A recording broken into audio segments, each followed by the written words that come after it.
संकटनाशन स्तोत्र। श्रीगणेशाय नमः।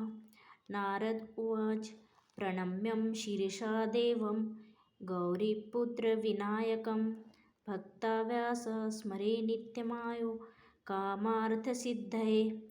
प्रथमं वक्रतुण्डं च एकदन्तं द्वितीयकं तृतीयं कृष्णपिङ्गाक्षं गजवक्त्रं चतुर्थकं लम्बोदरं पञ्चमं च षष्ठमं विकटमेव च सप्तमं विघ्नराजेन्द्रं धूम्रवर्णं तथाष्टं नवमं बालचन्द्रं च दशमं तु विनायकम् एकादशं गणपतिं द्वादशं तु गजाननं द्वादशेतानि नामानि त्रिसन्ध्याया पठे नरः न च विघ्नभयं तस्य सर्वसिद्धिकरं प्रभो।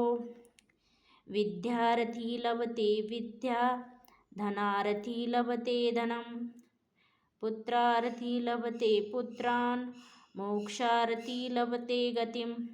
जपेद गणपति स्तोत्रं षड्भिर्मासं फलं लभेत् संवत्सरेण सिद्धिं च लभते नात्र संशयः। अष्टभ्यो ब्राह्मणोभ्योश्च लिखित्वान् यः समर्पयेत् तस्य विद्या भवेत् सर्वा गणेशस्य प्रसादतः। इति श्रीनारदपुराणे संकटनाशं स्तोत्रं सम्पूर्णम्।